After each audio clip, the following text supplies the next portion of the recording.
There is no greater pain in a mother's heart than being forgotten by her own son or by her own daughter. This is the story of Rashida, a widow who dedicated every drop of her life to raising her daughter Samira since she was just 5 years old. While others rested, Rashida was either on her knees in prayer or working in other people's homes, silently enduring hunger just so her daughter could have bread and an education. For years her supplication remained the same. Ya Allah, bless my daughter, guide her steps, and make her a source of pride for me. But destiny held an unimaginable wound. When Samira reached wealth, respect, and comfort, she became ashamed of her own mother and cast her out of her life. What happened next will shake your heart.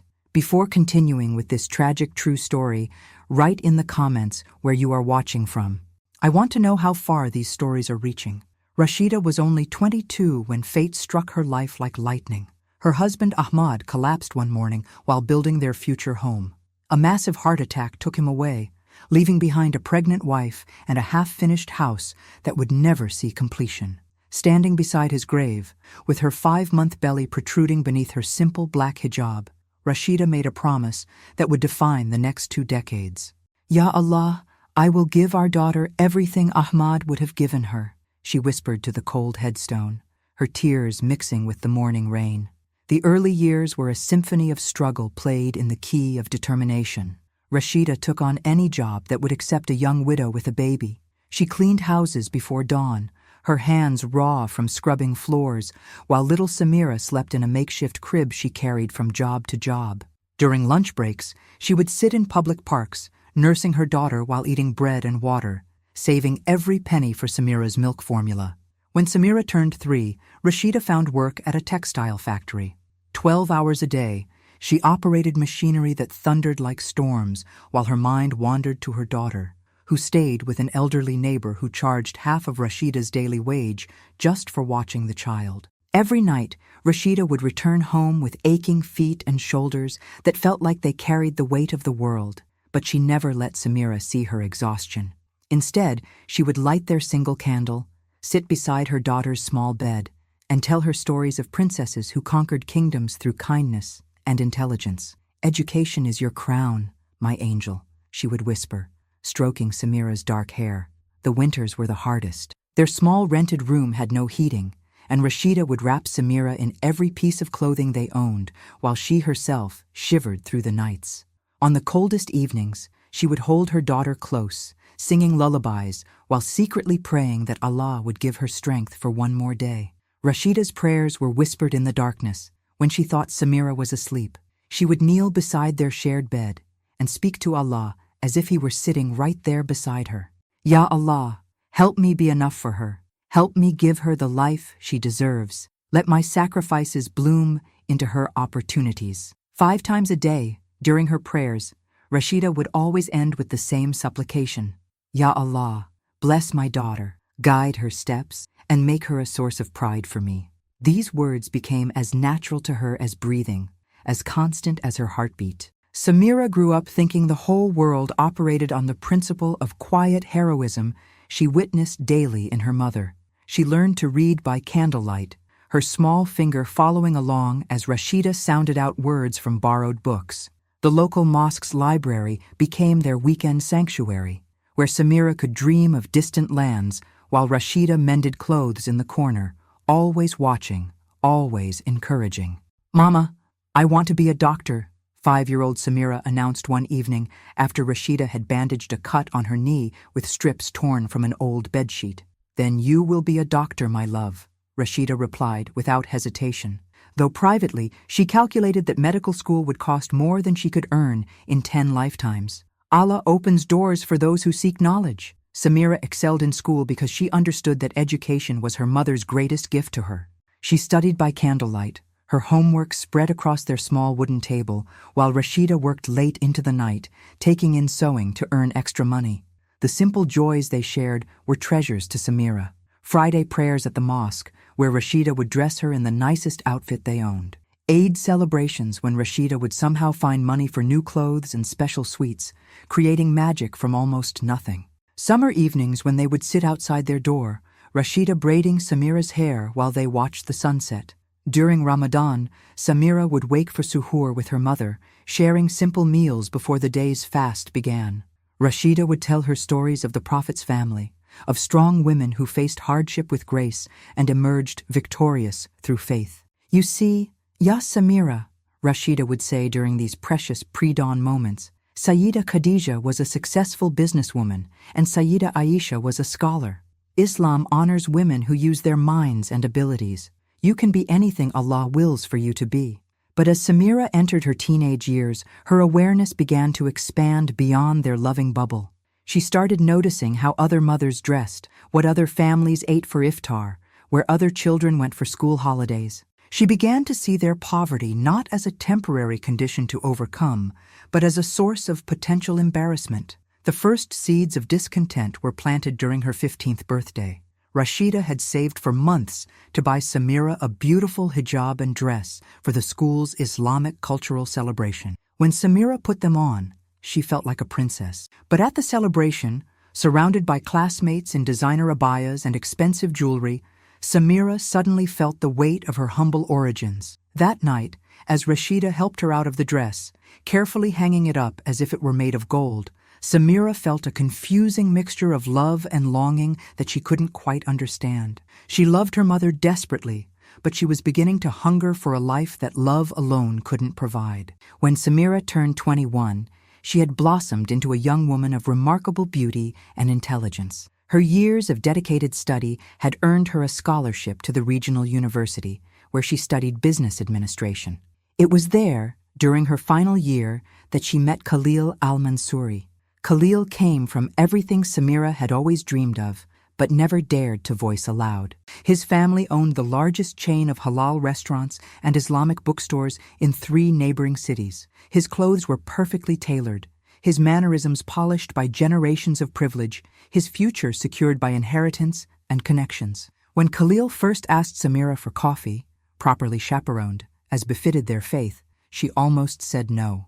She was acutely aware of the differences between them: her single mother, their tiny rented room, the second-hand textbooks she had to share with classmates. But Khalil saw something in Samira that transcended her circumstances, an intelligence sharpened by hardship, a beauty enhanced by humility, a determination forged in the fires of sacrifice. Their courtship was conducted with proper Islamic protocols, but it was also like something from the stories Rashida used to tell Samira by candlelight. Khalil would visit their small home with his mother as chaperone, bringing gifts of books and modest jewelry, speaking with Rashida about his intentions with genuine respect. When Khalil proposed, he did it in the traditional way, asking Rashida for her daughter's hand before speaking to Samira herself. The proposal took place in their small living room, with Khalil's parents present as witnesses. "Sister Rashida," Khalil's mother, Khalil, said with genuine warmth, "we would be honored to welcome Samira into our family.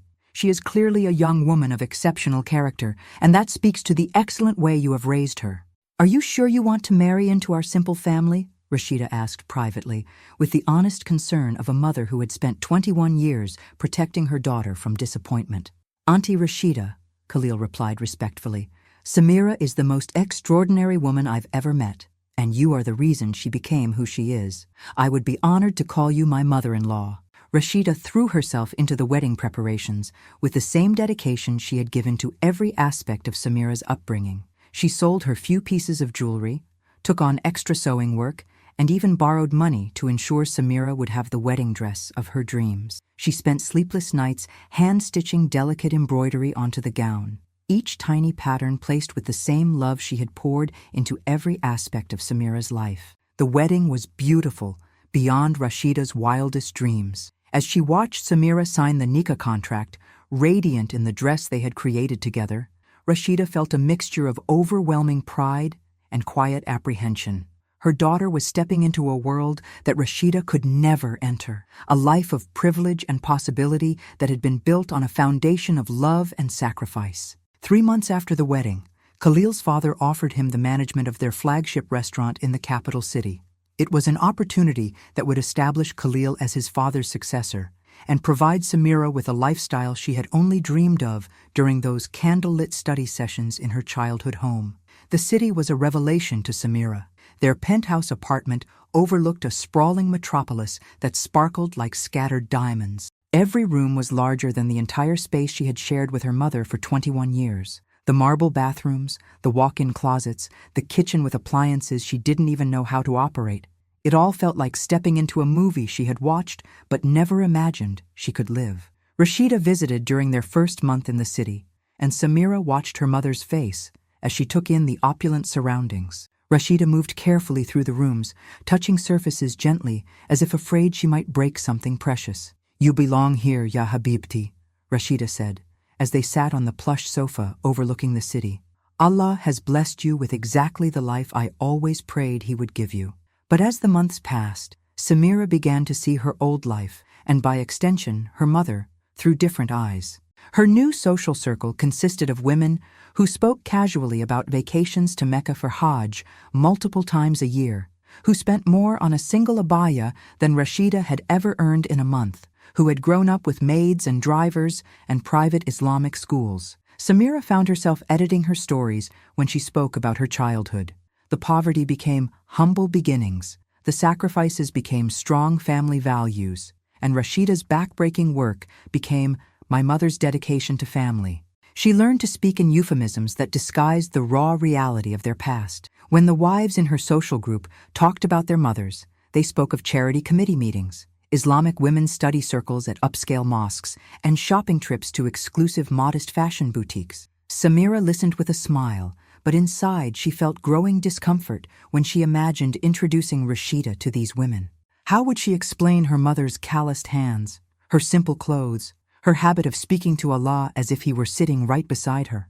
The first time Samira felt truly embarrassed by her mother was during a dinner party she and Khalil hosted for his business associates. Rashida had called during the cocktail hour, and Samira answered the phone in the kitchen, away from the guests.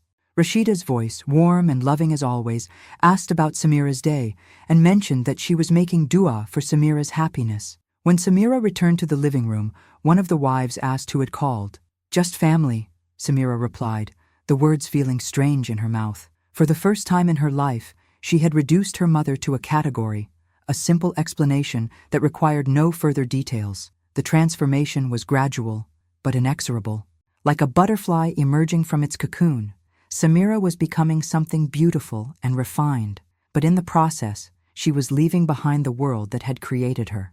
The city lights that sparkled beyond her windows began to feel more real than the candlelight of her childhood.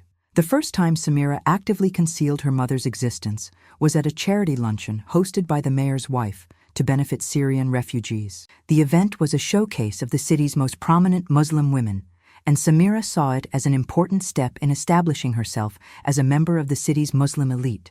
During the lunch, the conversation turned to family backgrounds. Samira listened as her tablemates spoke casually about their mother's accomplishments. "Mother serves on the board of the Islamic Community Center. My mother was president of the Muslim Women's Council for 10 years. When the attention turned to Samira, she felt her heart racing. "My mother is very private," she said with what she hoped was an elegant smile. "She prefers to focus on family and personal worship rather than public activities."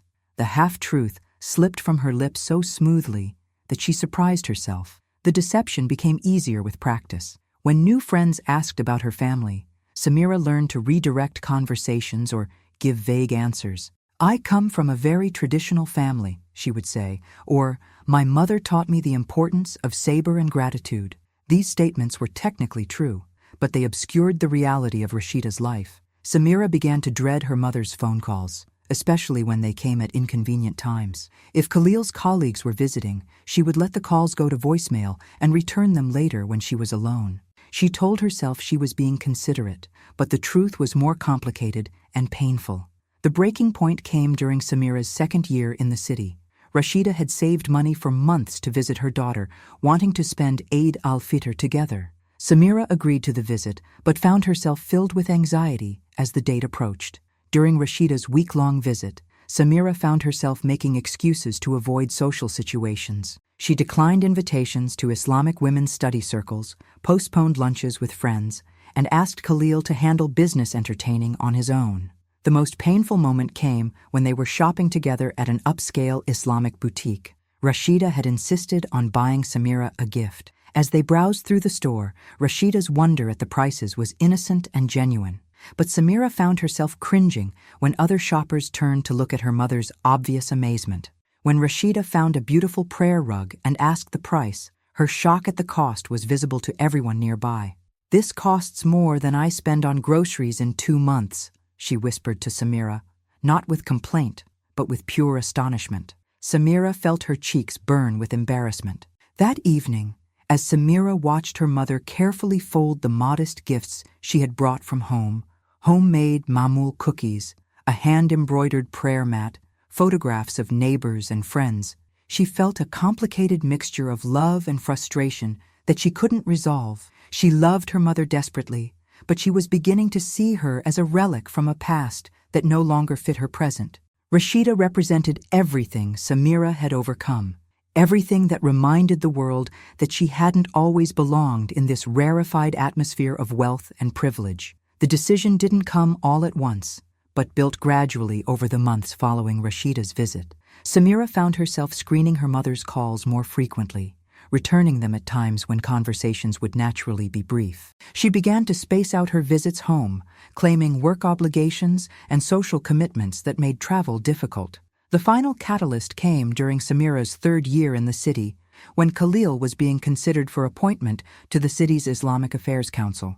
It was a prestigious position that would cement their status among the city's Muslim elite, but it also meant increased scrutiny of their backgrounds. During a dinner party with council members and their spouses, Samira overheard a conversation that chilled her to the bone. The wives were discussing another candidate's family, picking apart his wife's background with surgical precision. "Her father was a street vendor, you know," one woman said, with barely concealed disdain. "I'm sure she's a good Muslim, but one wonders if she really understands the responsibilities that come with Hassan's position." Samira excused herself to the bathroom, where she stared at her reflection and saw her future with terrifying clarity. If Khalil received this appointment, their lives would become even more public, their backgrounds even more scrutinized. 3 weeks later, Samira made the phone call that would haunt her for the rest of her life. She had rehearsed the words dozens of times, trying to find a way to say what needed to be said without causing unforgivable pain. "Mama," she began, her voice carefully controlled, "I need to talk to you about something important." Rashida, as always, gave her complete attention. "What is it, ya habibti? Are you well?" "I'm fine, Mama. But my life here is becoming very complicated. Khalil's career is advancing rapidly, and with that comes certain expectations, social obligations that are very demanding." "Alhamdulillah, I'm so proud of you both," Rashida said warmly. "The thing is, Mama," Samira continued, hating herself with every word, "I think it might be better if we didn't see each other as often, just temporarily, while Khalil and I establish ourselves in our new roles." The silence that followed was deafening. Samira could hear her mother breathing on the other end of the line. "I see," Rashida said finally, her voice smaller than Samira had ever heard it. "You need space to build your new life." "Of course, ya habibti," Rashida replied, and Samira could hear her rallying her strength. "A wife's first duty is to her husband. I taught you that myself. I want you to be happy above all else," Rashida continued. "If this is what you need to be happy, then this is what we'll do. I'll always be here when you're ready to see me again, and I'll keep making dua for your success every day." Samira ended the call quickly after that, before the tears she was fighting could break through her carefully constructed composure. But late that night, lying in her luxurious bed while Khalil slept peacefully beside her, Samira stared at the city lights beyond their windows and felt as if she had just cut away a piece of her own heart. Rashida hung up the phone and sat in the silence of her small kitchen, her hands still trembling from the conversation. For 24 years, Samira had been the center of her universe, the reason behind every sacrifice, the purpose that gave meaning to every struggle. Now, for the first time since her daughter's birth, she was truly alone. The little house Rashida had rented after Samira's wedding felt enormous in its emptiness. Every room echoed with memories of the daughter who had grown up dreaming of a better life, who had achieved everything Rashida had prayed for, and who now needed distance from the woman who had made it all possible. Rashida tried to fill her days with purpose. She took on more sewing work, her fingers moving mechanically through familiar motions while her mind wandered to Samira. She tended a small garden behind the house, growing vegetables she would never be able to share with her daughter. She volunteered more frequently at the local mosque, helping with community meals and charity drives for refugees, but even acts of service couldn't completely fill the void left by Samira's absence. The hardest moments came at the times when she would normally have called her daughter. After Maghrib prayers, when they used to talk about their days, during Samira's birthday, when Rashida sat alone with a cake she had baked out of habit and hope. During Ramadan, when she broke her fast alone, remembering all the years she and Samira had shared iftar together.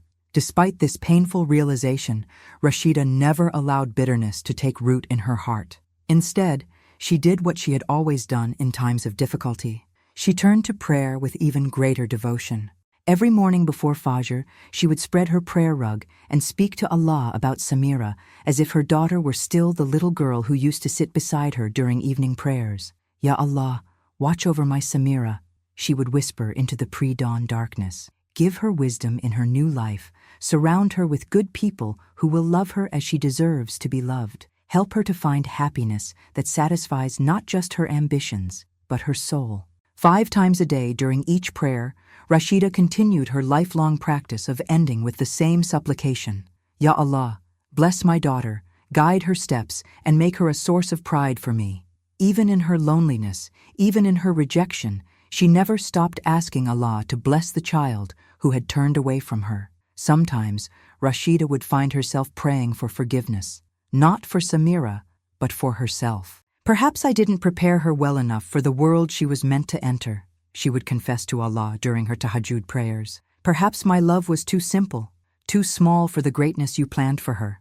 The neighbors noticed Rashida's sadness, though she tried to hide it behind her usual gentle demeanor.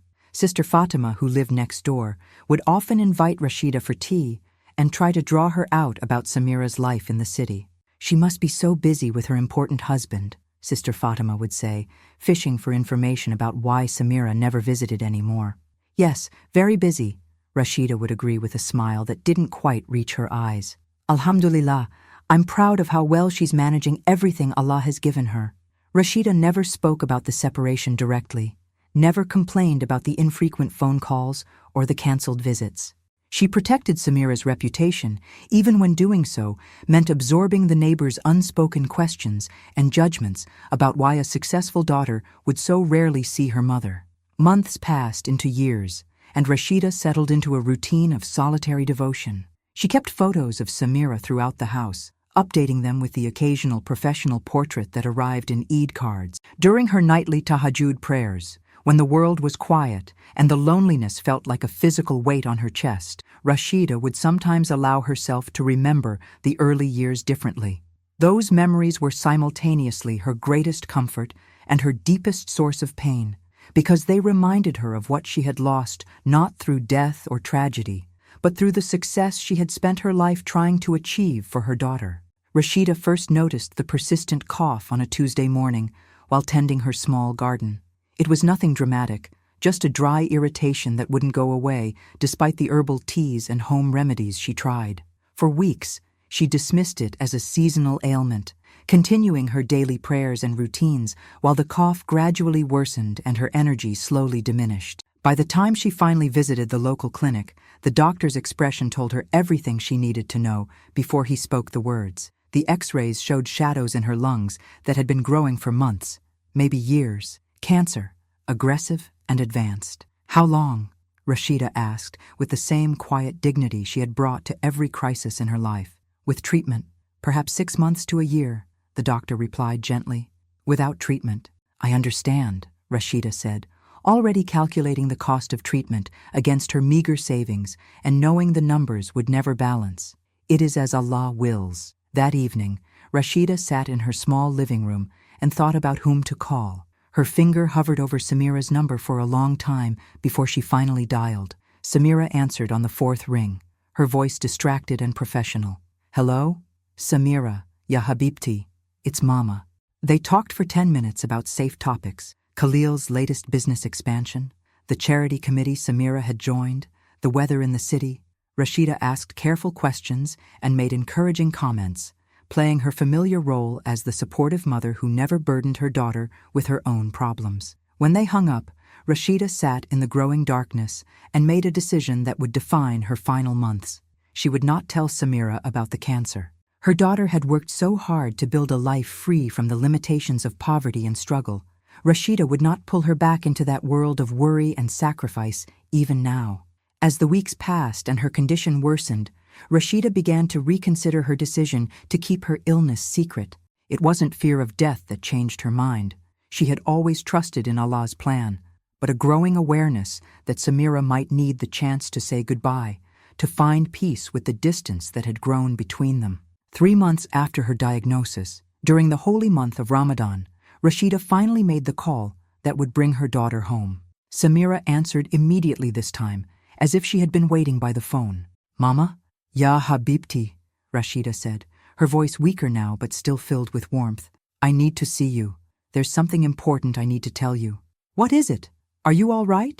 "I will be, inshallah, if you come home to me." Samira arrived the next afternoon, driving the 2 hours from the city in a state of anxiety that surprised her with its intensity. When Rashida opened the door, Samira was shocked by her mother's appearance. Rashida had always been small, but now she seemed fragile, almost transparent. Her clothes hung loose on her diminished frame, and her eyes, while still bright with love, were shadowed with exhaustion and pain.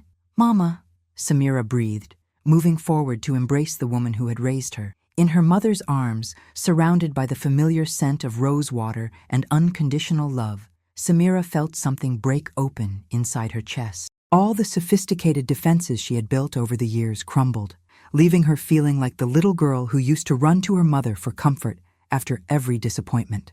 "Tell me what's wrong," Samira said, pulling back to search her mother's face. Rashida led her to the small sofa where they had shared so many conversations over the years. "I'm sick, ya Habibti, very sick. The doctors say I don't have much time left." The words hit Samira like physical blows. "What do you mean? What kind of sick? Why didn't you tell me sooner?" "I didn't want to worry you," Rashida replied with characteristic selflessness. "You have such an important life now, so many responsibilities." "More important than you?"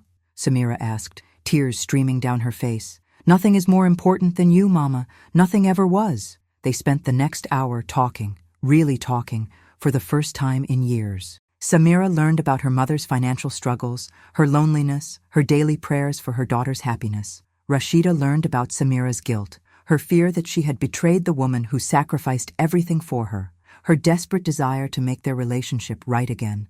"I was ashamed," Samira confessed, the words tumbling out between sobs. "Not of you, but of myself. I was ashamed that I wanted things you couldn't give me. Ashamed that I let other people's opinions matter more than your love. Ashamed that I became someone who could hurt the person who loved me most." Rashida took her daughter's face in her hands, the same gentle gesture she had used to comfort Samira throughout her childhood. "My precious girl, there is nothing to forgive. You became exactly what I raised you to be, strong, ambitious, capable of achieving great things. If achieving those things required you to leave me behind, then that was simply the price of success, and I was always willing to pay it." "But the price was too high," Samira whispered. "I lost the most important thing I had." "No, ya Habibti," Rashida replied with a smile that transformed her tired face. "You never lost me. I have been with you every single day, in every prayer I've spoken, in every moment of pride I've felt, watching you build your beautiful life. Distance cannot change love, and success cannot diminish the bond between us." That night, Samira called Khalil and told him she would be staying with her mother indefinitely. For the first time in years, she slept in her childhood bed, listening to her mother's labored breathing in the next room and promising herself that she would spend whatever time remained making up for the years they had lost. Samira moved back into her childhood home the next day, transforming herself from a society wife into a devoted caregiver with the same determination she had once applied to escaping poverty. She hired nurses, arranged for the best medical care available in their small town, and created a schedule of treatments and medications designed to extend Rashida's life and ease her suffering. But more than medical care, Samira gave her mother something that had been missing from both their lives for too long: complete, undivided attention. She canceled all her social obligations in the city, resigned from her charity boards, and told Khalil that everything else in her life would have to wait while she tended to the woman who had tended to her for so many years. The days that followed were a bittersweet gift. Samira rediscovered the simple pleasures that had defined their relationship before wealth and social status complicated everything. They sat together in the garden Rashida had planted, Samira reading aloud from the Quran while Rashida dozed in the afternoon sun. They cooked together when Rashida felt strong enough, preparing the simple meals that had sustained them during Samira's childhood. Most precious of all were the conversations they shared during the quiet hours of evening. When pain medication made Rashida drowsy and philosophical, she told Samira stories about her own childhood, about meeting Samira's father, about the dreams she had harbored for herself before becoming a young widow with a baby to raise. "I used to want to be a teacher," Rashida confessed one evening as they sat together on the porch. "Before I met your father, before you were born, I imagined myself in a classroom full of children, helping them discover the beauty of learning and faith." "You were a teacher," Samira replied softly, taking her mother's thin hand in hers. "You taught me everything that really mattered. You taught me to be strong, to work hard, to never give up on my dreams. You taught me about Allah's mercy and the importance of gratitude." As Rashida's condition worsened, Samira began to understand the true cost of her choices. She discovered a shoebox under her mother's bed filled with newspaper clippings about Khalil's business success, photographs from social events that Samira had attended, and copies of every card or letter Samira had sent over the years. But the most devastating discovery was Rashida's prayer journal, a small notebook where she had recorded her daily supplications for Samira's well-being. Page after page contained the same request: "Ya Allah, bless my daughter, guide her steps, and make her a source of pride for me." Even during the years of separation, even when Samira had pushed her away, Rashida had never stopped praying for her daughter's happiness. "Mama," Samira whispered one evening as she helped Rashida with her evening prayers, "I found your prayer journal. All these years, you never stopped praying for me."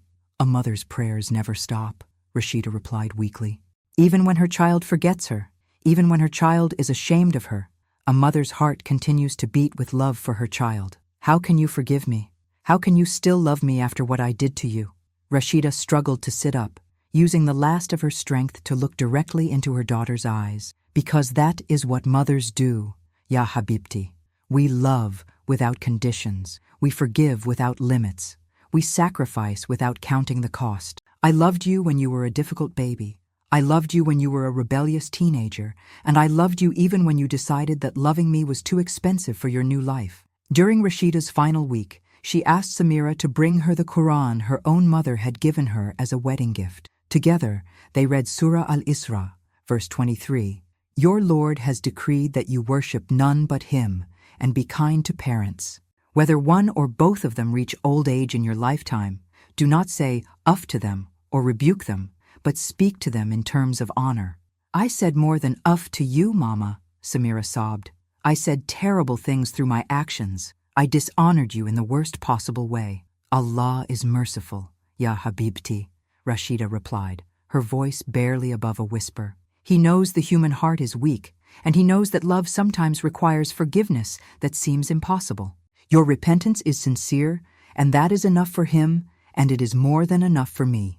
On her final night, Rashida asked Samira to perform wudu and pray beside her bed. As they completed their Isha prayers together, Rashida added a final supplication that would haunt Samira for the rest of her life. "Ya Allah, I entrust my daughter back to you. She came to me as a gift, and I return her to you as my offering. Forgive her mistakes as you have forgiven mine, and help her to use the lessons of our separation to become a source of mercy for others who struggle with the balance between ambition and love." Rashida passed away peacefully before Fajr, her hand still holding Samira's, her face serene with the peace of a woman who had completed her earthly mission. Samira found beside her mother's bed a final letter written in Rashida's shaking handwriting during her last conscious hours. "My beloved Samira, do not let guilt consume the years Allah still has planned for you. Instead, let love guide your remaining steps. Remember the poor, honor the humble, and never forget that true success is measured not by what you achieve, but by how much mercy you show to those who cannot help your climb. You are my greatest achievement, and you will always be my pride." As the sun rose on her first day as an orphan, Samira knelt beside her mother's body and made a vow that would reshape the rest of her life. She would spend her remaining years becoming the daughter Rashida had always believed she could be, honoring her mother's memory by serving those who reminded her of the woman who had sacrificed everything for love. The last prayer of that mother still echoes as a reminder for all of us. Ya Allah, guide my daughter, and do not let her be lost, even if she has forgotten me. The heart of anyone who hears such words can never remain the same. But this is not the only story that shows how far a mother's love can go, and how deeply the test of obedience can mark the life of a son or daughter. In the next Islamic story, you will hear another real account that will shake your soul, an even stronger lesson about how far ingratitude can lead, and how Allah always reveals the truth in the end.